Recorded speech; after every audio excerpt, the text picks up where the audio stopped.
welcome Facebook family and friends to Calvary Fellowship International and to the teaching series that we've been doing that's entitled, what is it entitled? Honey, I love you, I just don't understand you. And we're just addressing issues that, as many issues as we can with the time that we have to help us understand one another a little bit better. We are here a little bit later today, but nevertheless, we're on the air, so we hope you will watch and get something out of this with us.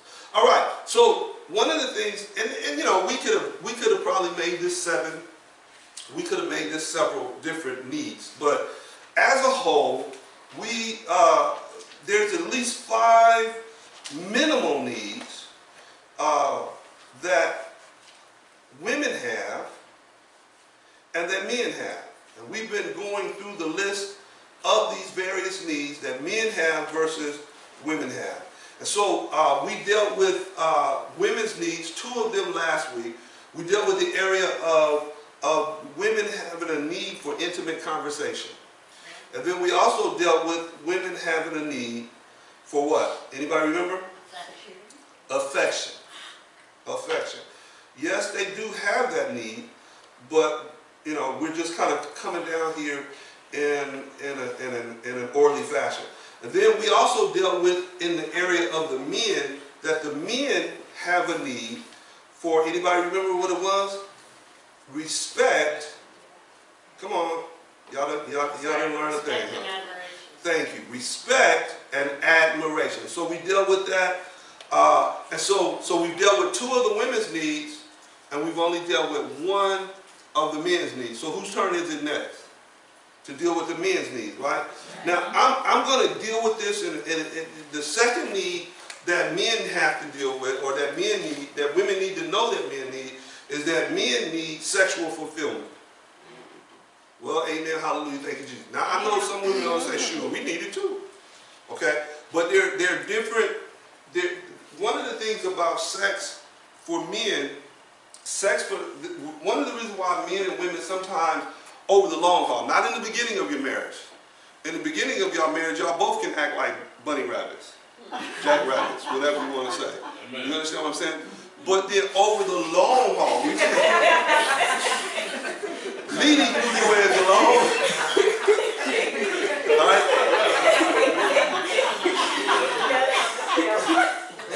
I'm so embarrassed. I'm just so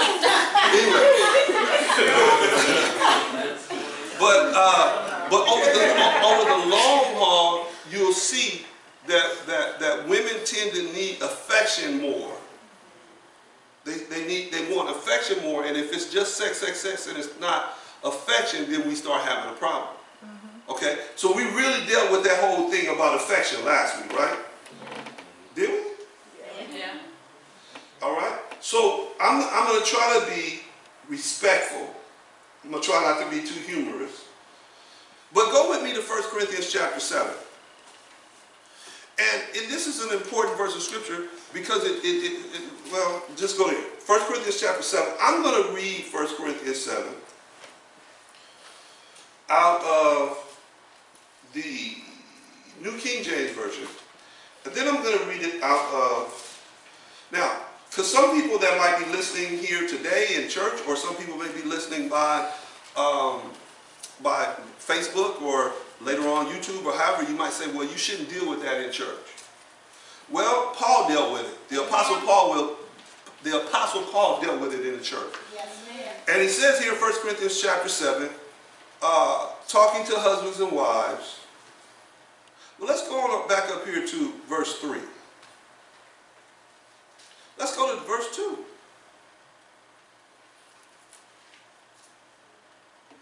It says here, verse 2, so we know exactly what we're talking about. Nevertheless, because of what? Sexual immorality. That's the New King James Version. What is the King James Version? Anybody have an old king? Fornication. Because of fornication. So because of sexual immorality, so we're talking about sex, right? Yes. Let each man have his own wife. Let each woman have her own husband. So if you read the whole context of this, he's saying, look, Paul was saying, you know, I prefer for believers to be single like me. That way you can devote yourself to serving the Lord. Yeah. Because now in Paul's day, they were more on fire than the average believer is here today. They were sold out to Jesus. They were on fire, and they were literally laying their lives down through being tormented and tortured, fed to lions, burned at the stake, crucified, and so forth and so on. Some of y'all, well, anyway, I'll leave that one. But so these were some sold out people. You understand what I'm saying? There was nothing that they wouldn't do for the Lord or for the cause of Christ or to spread the gospel, right? And so Paul was one of those people. Paul said, I count everything that I've ever owned and ever earned and all my accolades and all those things, I count them but dung. Y'all know what dung is? Yes. He's for the excellency of the knowledge of Christ. All right? So that was his commitment. I mean, Paul was beaten, Paul was stoned to death and raised from the dead, shipwrecked several times, all kinds of things, in prison, and none of that mattered to him for the cause of Christ. Amen. So he was saying, so really, I would rather for y'all to be single so you can be like me. People say, no, we don't want to be like you, Paul. Anyway, but he was saying, no, I'd rather for you to, because now your attention is diverted. Right. So I can focus 100% on the Lord like this, and just with reckless abandon, so to speak. But now you got to think about your husband, or you have to think about your wife. Right. Okay? And so he says here, but because of sexual immorality. In other words, he said, but I don't want y'all to be trying to be single, but then running around knocking down or being knocked down every time you get an itch by some Johnny who shot Johnny who, whatever. Y'all understand what I'm saying about knocked down, right? Yes. All right? And so he said, nah, you can't live like that either.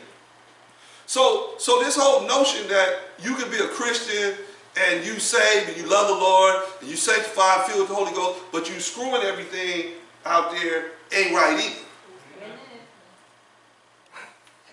Let me go back around my sacred desk. Verse 3, it said, let the husband, now it said, let the husband render to his wife the affection due her. Yeah. And likewise also the wife to her husband. The wife does not, so that deals with that whole area of affection, right? Yes. The wife does not have authority over her own body, but the husband does. And likewise, the husband does not have authority over his own body, but the wife does. Now watch this. Verse 5. Do not deprive one another except with consent for a time, that you may give yourselves to fasting and prayer and come together. Underline the word come together. That's one of them safe Christian words for sexual intercourse. Husbands and wives need to come together. Come together. All right. Come together again. Now watch what he says. The reason why he's dealing with this is so that Satan does not tempt you because of your lack of self-control. I remember, let me read this out of the New Living Translation. Do not deprive each other of sexual relations, unless you both agree to refrain from sexual intimacy for a limited time, so you can give yourselves more completely to prayer. Afterward, you should come together, there it is again, come together, again, so that Satan won't be able to tempt you because of your lack of what? Self-control. So the New Living spells it out. But I remember Brother Hagin when we were in school, and he was teaching some things on family and marriage and whatever. And he had a pastor friend who, I guess his wife didn't really want to be in ministry. He got called to ministry after they were married, and she was used to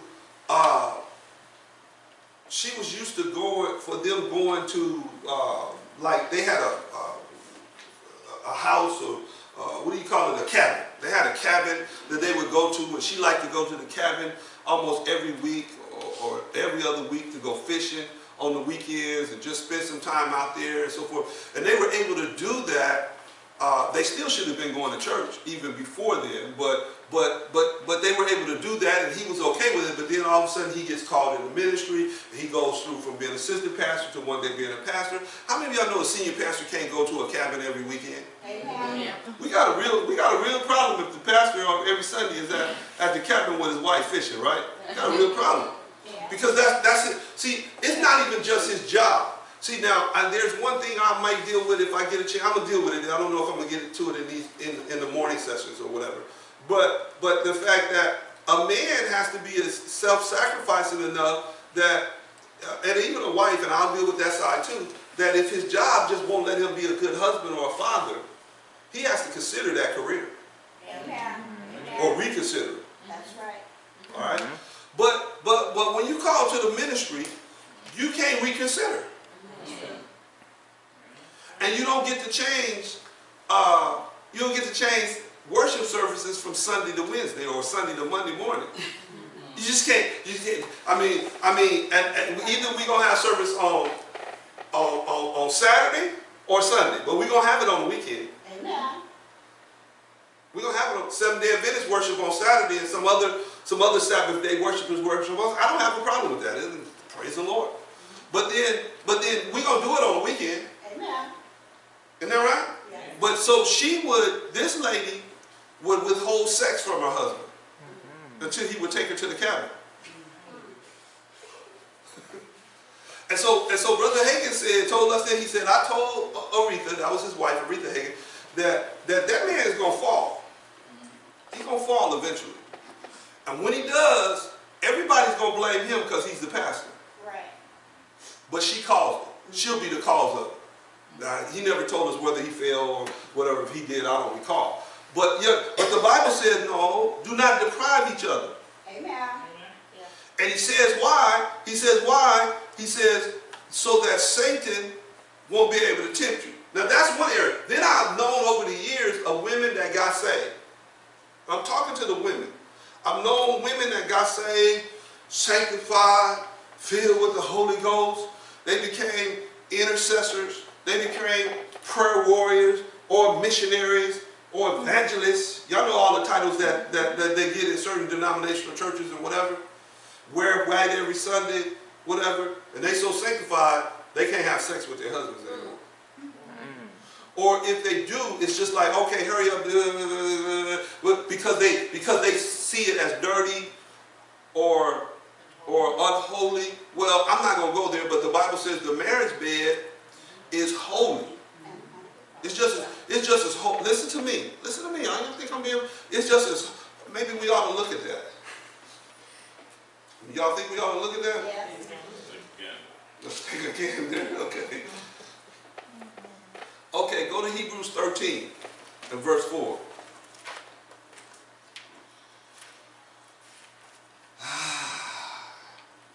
Say, why you have to deal with this?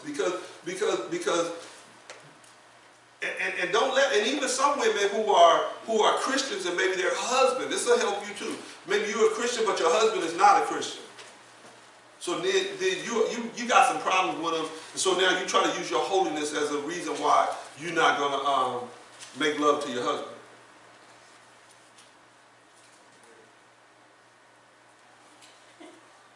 I've seen that before. Hebrews chapter 13, verse 4.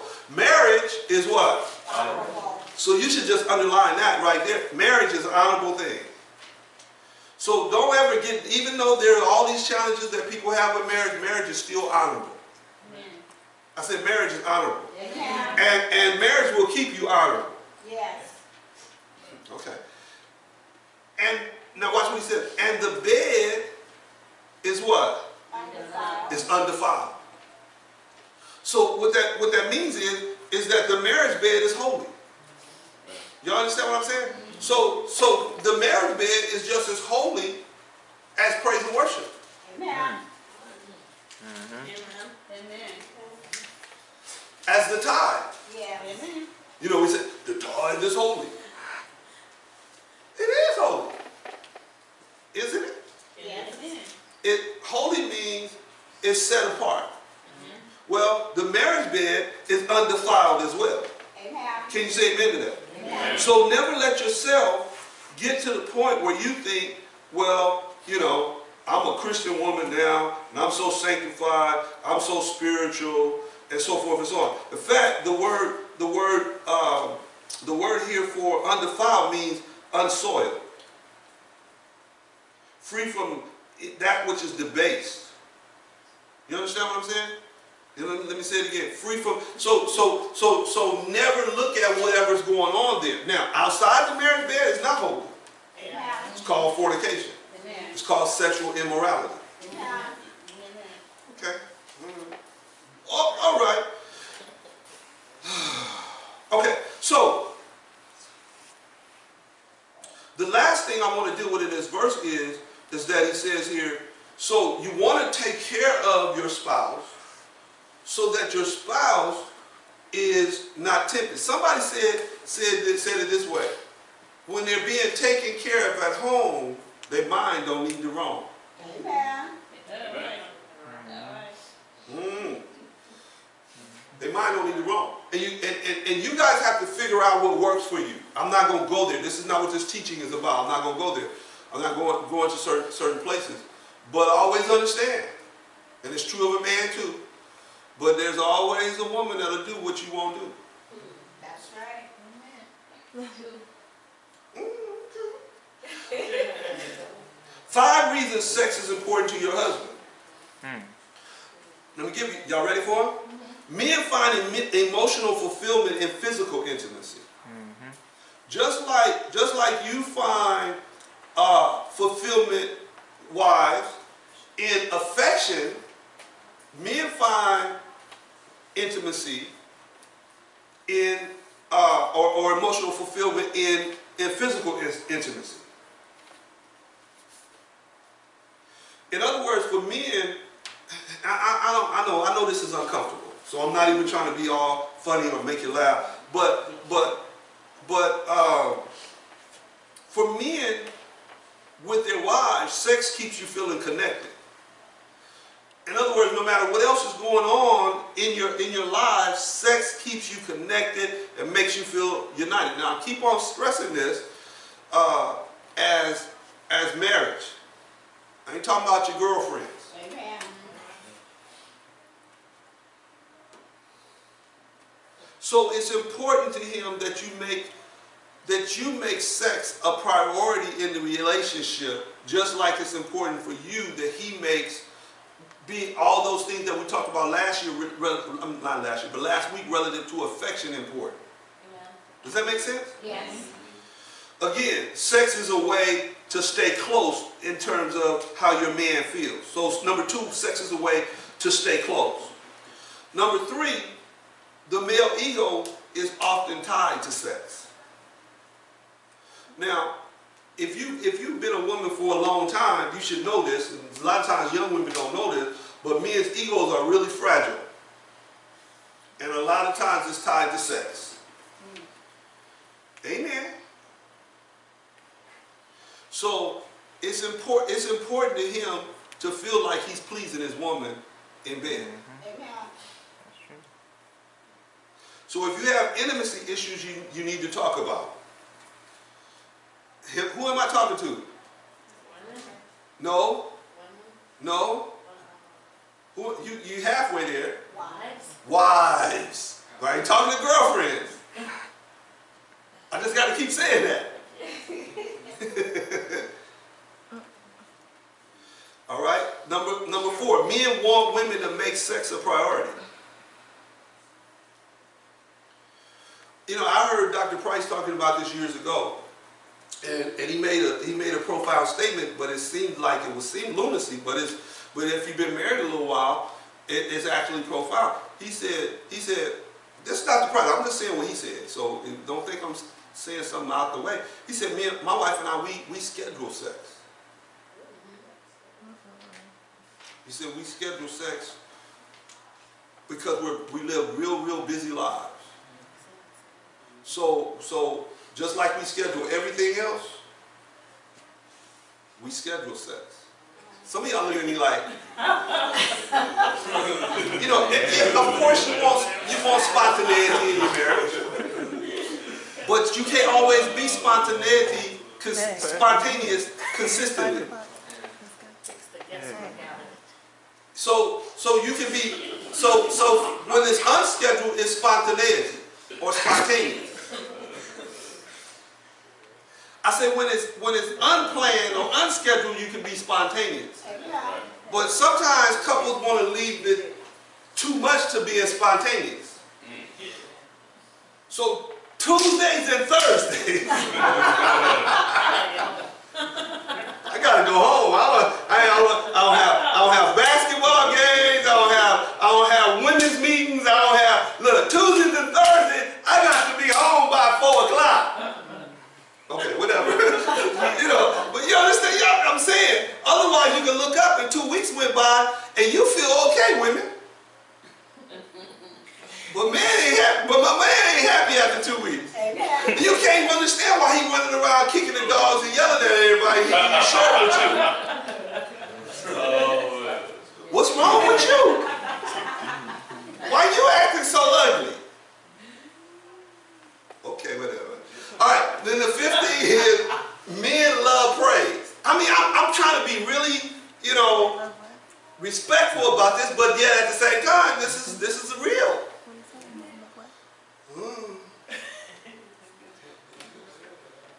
Y'all do whatever y'all want to do. I don't care. But you can. Okay, let me ask y'all this then. Let me ask y'all this. Ladies, would you like to schedule a date night? Yes. Yeah.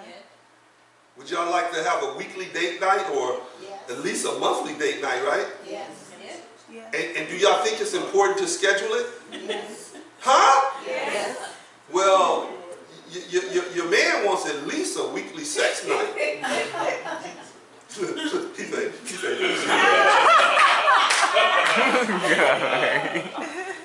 he said, see the double standard? Yes. Schedule a date night. Man, we don't need to schedule no sex night. Now see, for young couples you don't. But the longer you're married, the more you do. Amen. Some of y'all young ones saying, I could never imagine.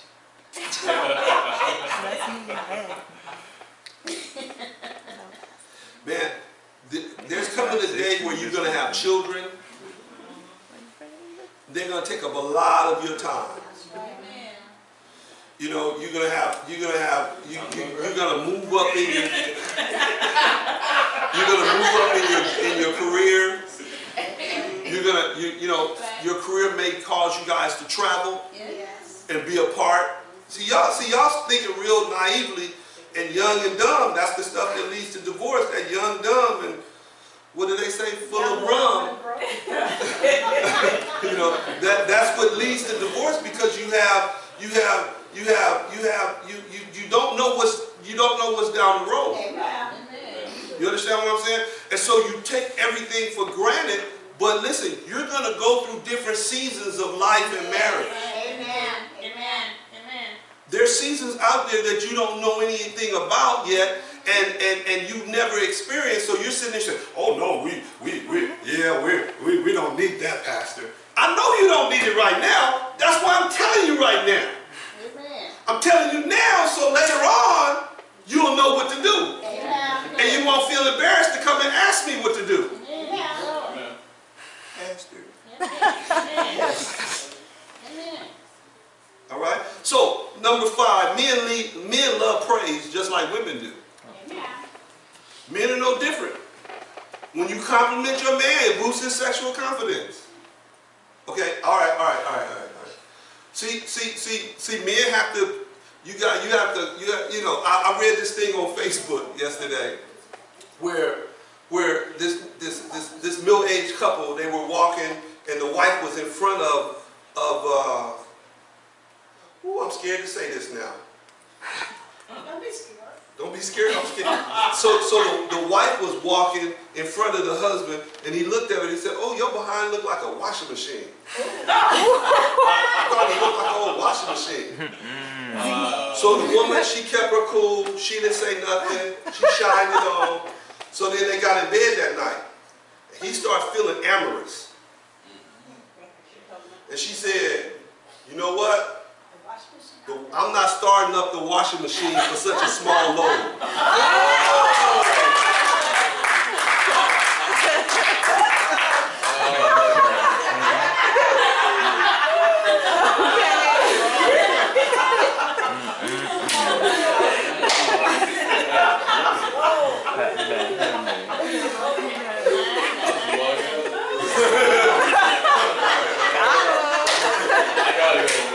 So there was more to it, but that's what I'm scared. I can't even tell you the other part of it. Y'all got. So men have to encourage their wives. You can't be talking about washing machine butt. You know, and all that stuff. You got to tell her how beautiful she is. All those different things to make her feel like she's the most beautiful woman in the world. But men need they need praise too. Okay, I'm trying to get off of this one right here. Okay, all right. So that's enough of that one. All right. There's more, but you get I think you get the idea. Yes. So where are we going? What's the next one for women? Number 3 for women's need. You must meet men. You must need to be an irresistible husband. You must meet her need for honesty and openness. All right? I don't know what the order is per se, but this is the order that they usually give them in, is that women have a need for openness and honesty. Amen. So how do you meet her need for openness and honesty? And here, see, women say they have this need, but they don't, but there's still a double standard. Because here's the thing, how you gonna meet her need for openness and honesty? Tell her what you really think. Now, I hear some say amen, yeah, but then when you tell her sometimes, she catch an attitude. She catch an attitude, not just an attitude, an attitude. All right? But you still have to be willing, and so I hate to do this and go across, but women, you got to realize that if you ask him or you want him to tell you the truth, when he tells you the truth, you can't catch an attitude no matter how much you don't like what he says. If you do catch an attitude, you gotta control it. You might have to say, time out, I gotta go to the bathroom. Whatever you gotta do to get yourself together. Because if you beat up on him after he tells you what he feels, he ain't gonna tell you no more. He gonna lie to you. He gonna lie. He gonna tell you whatever you think he thinks you want him to hear. Okay, y'all don't know that, huh? But then you lie to yourself. That's true. You say you lied to yourself. Look, in the final analysis, all men want is peace. So if I know, not a piece, peace.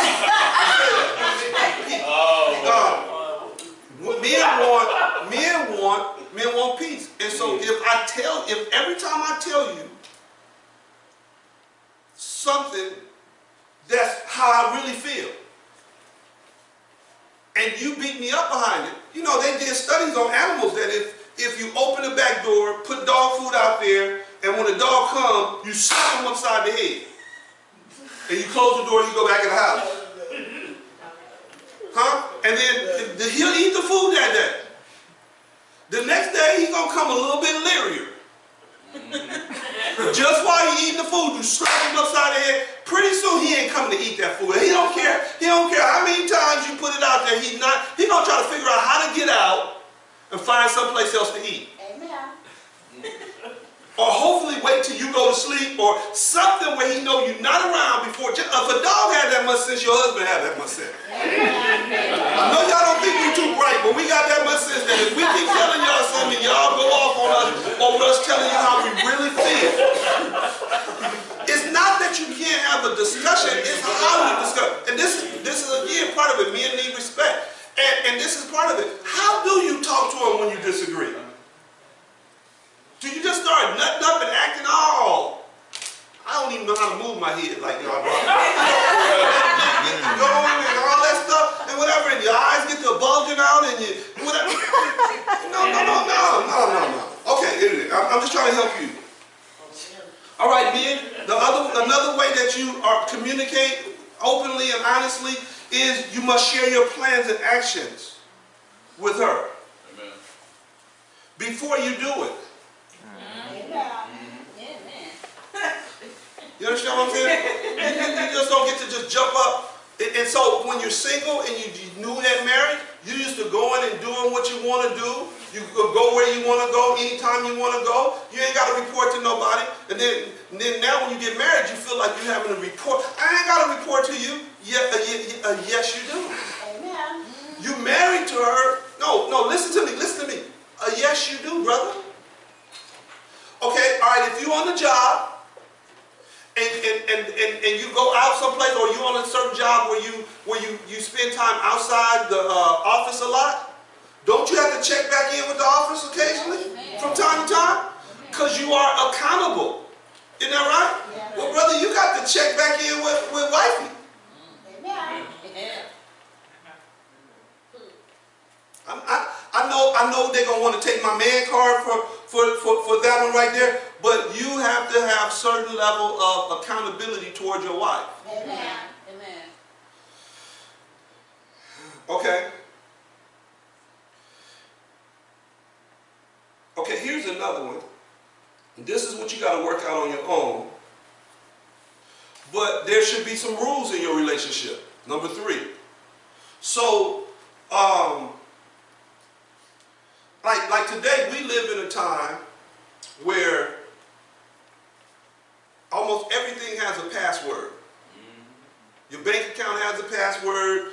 Your social media accounts have passwords. I mean, you can go right on down the line, right?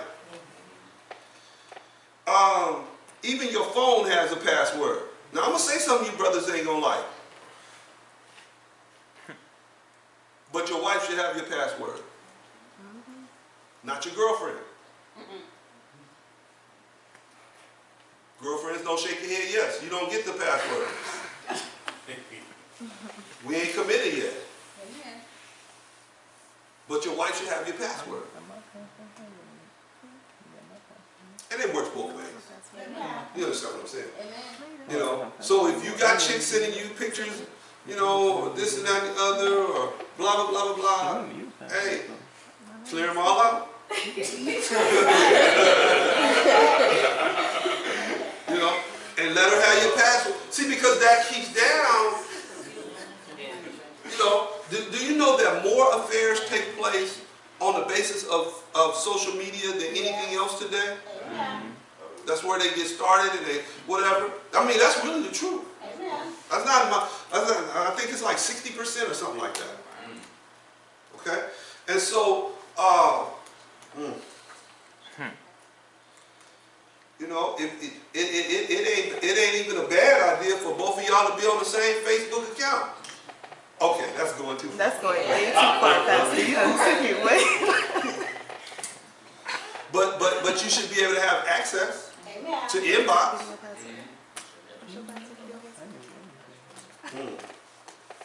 Okay, here's another one, brother. I'm see, because we're talking, see, all of this that we're talking about here is really this openness and honesty. It's not openness and honesty for the sake of openness and honesty. It's openness and honesty in large part for the sake of security. Are you hearing what I'm saying to you? Okay, so that means, now how many of y'all know Billy Graham just died? Listen to me. Now, this brother carried, one of the reasons maybe that guy used him the way he used him. This dude carried some of this stuff way, he would not, I mean, when I didn't even realize that. I didn't realize this, I just heard this since he died. He would not even ride an elevator with a woman who wasn't his wife or his daughter by himself. If the elevator came and there was a woman on that elevator and he was by himself, he'd say, I'm going down. Or he would say, you know, he might not say I'm going down, but he would say, I get the next one.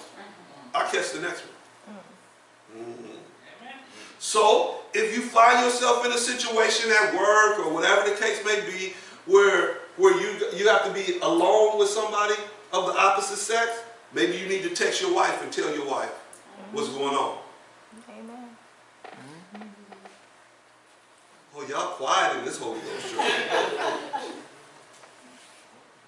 Now, might say that this is a violation of my individual rights. But marriage is not about you being an individual anymore. Amen. Marriage is not about you. And again, see, these kind of things work both ways. Yes. If you're in a situation where you're a wife and you're working with a man and you got to be alone with this man, then your husband should know that you're alone with this man. Just for the sake of even rumors getting started. Amen. Mm-mm-mm. Amen. See, I'm a little different. You do whatever you want to do. Just if you get caught, you know it's over. I don't care. I mean, I ain't tripping with you. You know. Okay, anyway. Okay, all right, husbands, you must become self-sacrificing. Okay? So, part of sharing what's on your heart is being self-sacrificial, because we don't really like to do that. All right? You got to be dedicated to serving your wife, putting her needs above yours, making sure she gets what she needs. And you have to study her to understand her better. Let me give you another one with this openness. This is an extra bonus one. And I don't know if we covered this before, but I'm just going to give you this. Guys, you need to really talk about and talk to her and just talk about how much you love your wife and how she's a big turn on for you.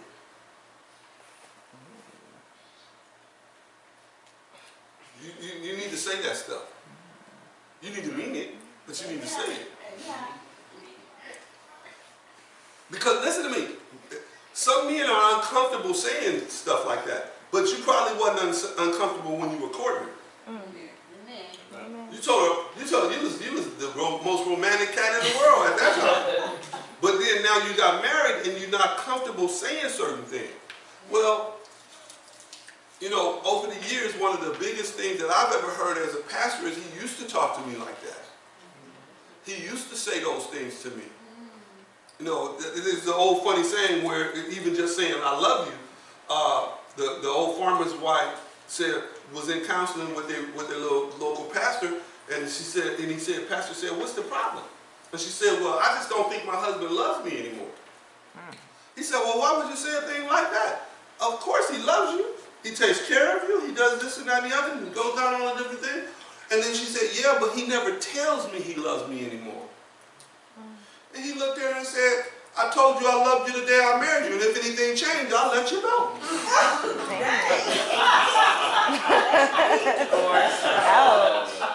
You understand what I'm saying? Now, how many of y'all wives could accept that? I heard somebody say divorce, you know, beat down or whatever. All right? So you've got to operate off of the if-then principle. If you talk to her about how much you love her, then she is likely to do something respectful in return. Amen. Somebody got to start it off, brothers. In fact, the more you can openly share your heart with her, the more motivated, I'm talking about husbands and wives. What'd I say? Husbands and wives. The more motivated she'll be the more motivated she'll be to be open to respond to you sexually. All right? So if your sex life is suffering, you may need to look at whether you're meeting her emotional needs. Amen. But on the other hand, all right, sometimes a man does certain things and women have certain ideas and they don't want to respond intimately, and then he stops doing that. If you can say, well, he used to be like that toward me, he stopped, then you got to check yourself out and say, am I meeting his physical needs? Amen. Amen.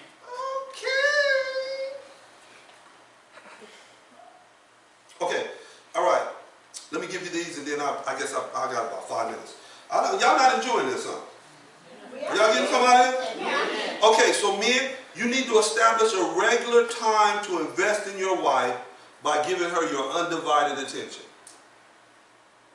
I didn't say regular time, but I said regular time by giving her your what? Your what? Come on, everybody, your what? Undivided attention. All right? So you need to set aside some time for talking together. You know, we want everything to be spontaneous and organic. But that's not, maybe you could do that back in the days when everybody lived on the farm. They woke up at 6 o'clock in the morning, or when the rooster crowed, did what they did.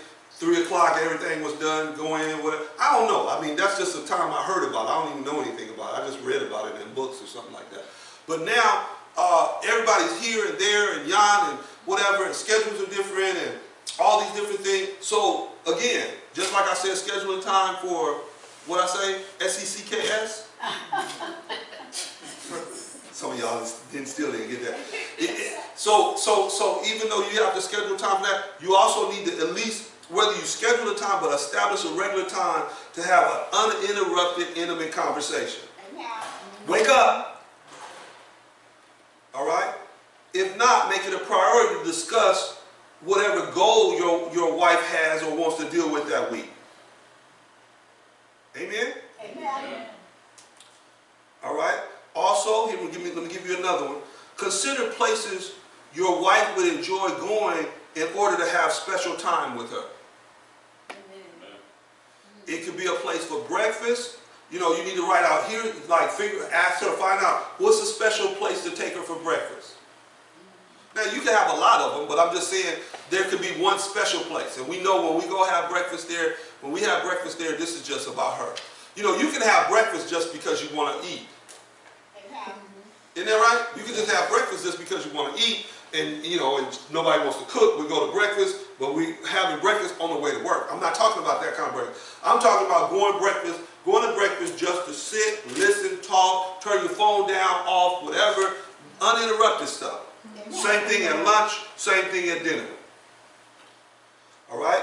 Acknowledge that distractions frequently hinder intimate conversation when you and your wife are together. And they can.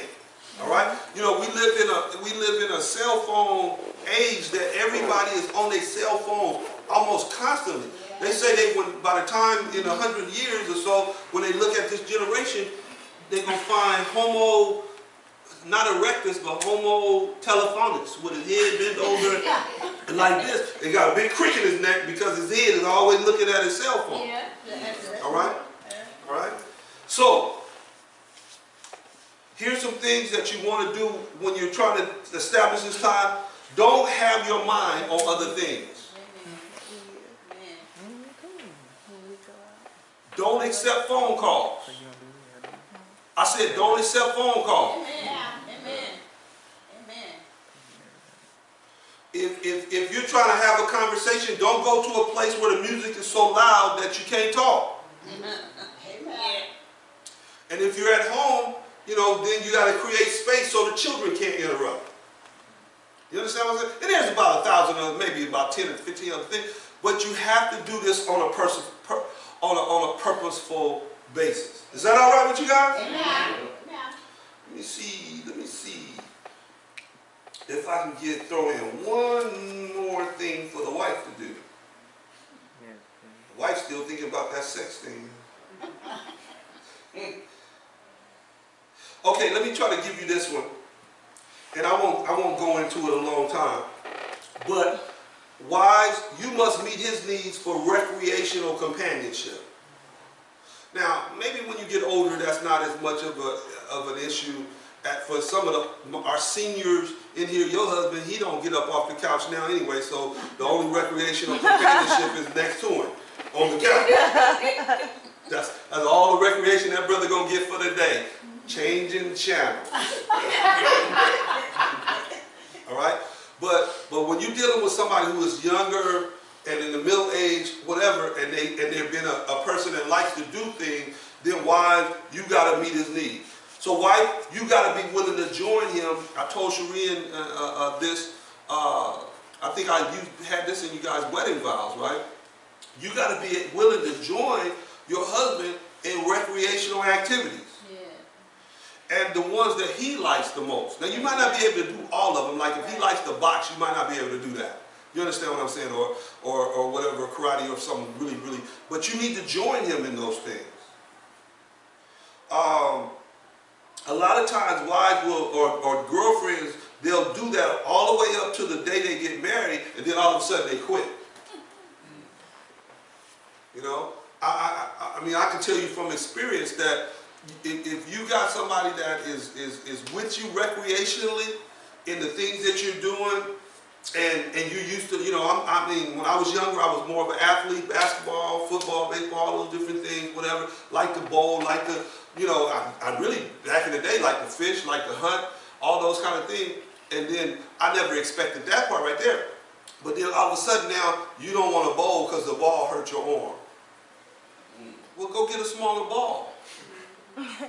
No, you understand? Go get a ball that ain't too heavy. Get your own ball. Yeah. I mean, you see, you can come up, but see what it is. This is where sometimes men feel like they've been duped. Because you participated, you was right there on my side, or by my side, when we were dating, doing all of these things. And then we get married, and you like, gone?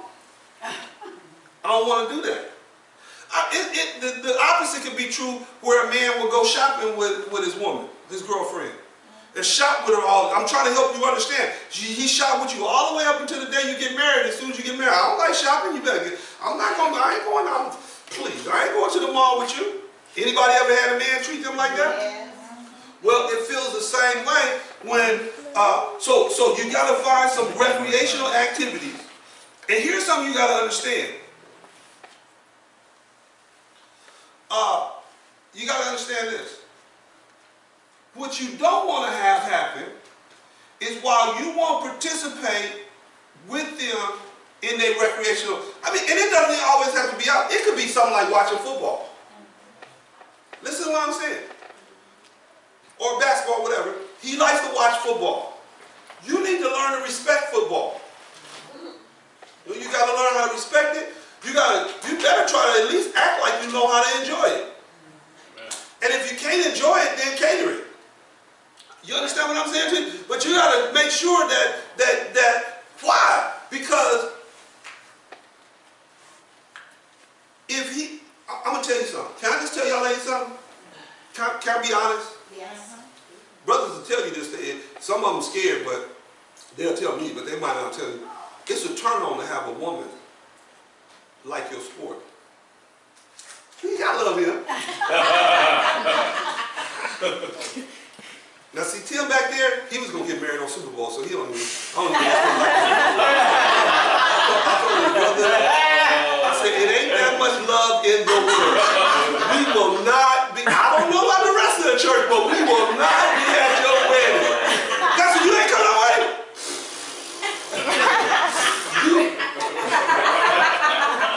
I take it that you're really not into football that much, Exactly. like That's not the preference. see, I was born, raised, groomed to football. Football is what we do. Amen. Football is what we do. Amen. So if you're not gonna, you know, you can't be over there talking about who playing. Your husband team is the Rams, and they playing the Carolina Panthers, and then you sit there and say, I want the Carolina Panthers to win. Or you say, who playing? Tell me which one. You say, well, the ones in the blue and gold, what is that? That's the Rams, and the ones in all the fancy, what colors? Carolina got all kinds of silver and black and blue and purple or something. I mean, they got all kinds of colors. And then she look and she say, oh, their uniform's cute.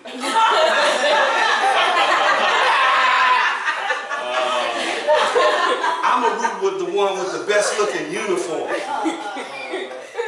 Do you know you just picked your husband off real big time?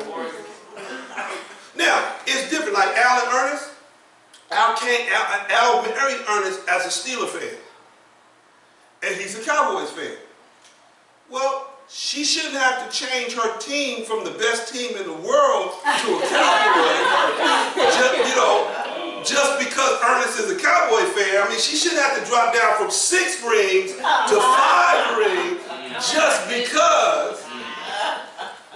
Okay? But what they do is, if his team is playing any other team but her, she roots for it. If her team is playing any other team but his, he supports her. That's workable. That's sustainable. You understand what I'm saying? But you just can't show up late to the game, don't even like football, ain't got no team, and then just because you think it's funny, you choose another team. You don't even really know what you just created in that relationship. You think, oh, it's just stupid because it's just football. It's just, ain't no, y'all. Here's what a woman will say. You ain't getting paid. You ain't playing. Well, that just tells me you ain't too smart because you don't understand the psychology of a man and what sports means to him. Or what his, you see, it's not just about sport, it's about recreational activities. He takes a lot of pride in that. Now, so when he finds a woman that really likes football and don't let her like his team, oh my goodness. Let's get married. Let's get married. You know? All right, y'all get anything out of this? Yeah. So you gotta develop those interests with him. And then there's another thing, this is the last thing I can say. There's some things that you can do that you can just simply create new recreational activities together. Okay? But if you're not really a recreational person yourself, then you need to become more invested in him and his recreational activity. You understand what I'm saying to you? Like my pastor, Pastor Godot, and his wife, when he married Brenda, Brenda was a holiness church, long skirt wearing, no makeup on having, intercessor, prayer warrior, champion for God. But when she married Pastor Godot is a real modern day outdoorsman. I mean, this dude has like all kinds of trophies on his walls and, you know, from things that he's shot and killed. He's a fisherman, the dude. So Brenda was smart. Brenda, one of the wisest women I ever met. Brenda said, he said, you like fishing, Brenda? She said, I do now. you like hunting, Brenda? I do now. So when they go on a trip, if ain't nobody's wife there, Brenda there. And Brenda can shoot as good as all the men. Why? Because you can mess around and you don't want to deal with your husband and his recreational activities. And he starts going to recreational activity, and there's always some females around that enjoy that same recreational activity that your husband enjoys. And they gonna start talking. Not because they trying to do nothing, they just get to talking to each other. Then you start finding out, oh, that's the kind of woman I really like. No, forget y'all. I'm trying, and then next thing you know, there's this connection. There's this kinship that starts taking place. And before you know it, they're developing some soul ties.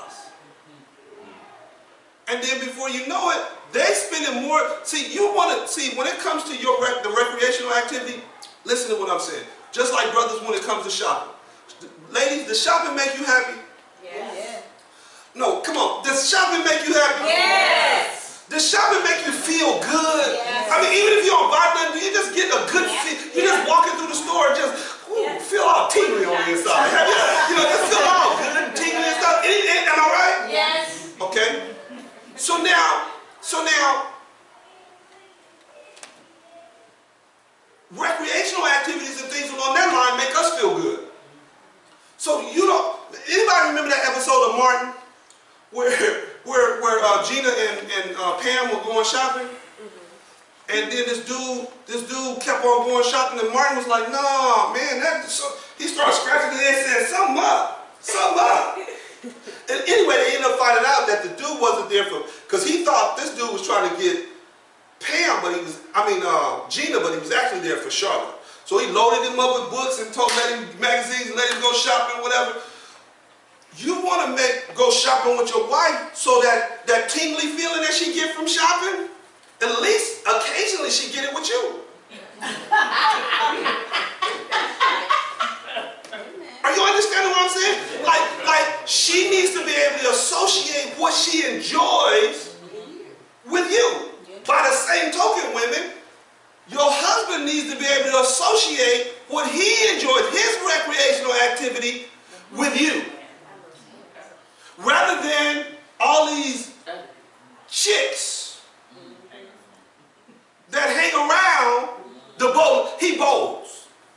He bowls once a night. Once a week. He bowls. You don't like bowling. He on a bowling team. He really likes it. He bowled before he met you. He really likes it. You can't go. You don't bowl. You won't even go sit and watch him bowl.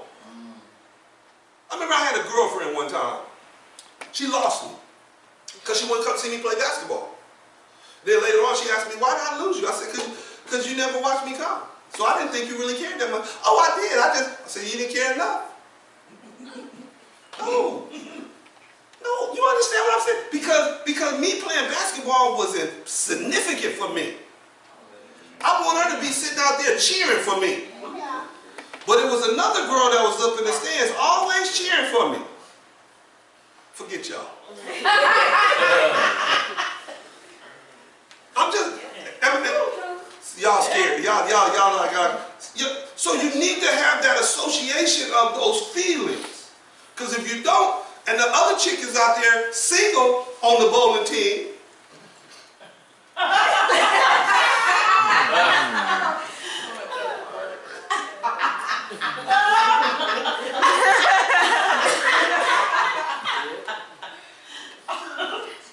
and then yes, right. Right. And then he come home and you sitting in front of the TV watching Scandal. Girl, did you see that? He looking at you like, or you watching a Tyler Perry movie. He looking at you like, but he know when he go bowling. Here come Miss size 3, size 5, whatever she is. Tyson.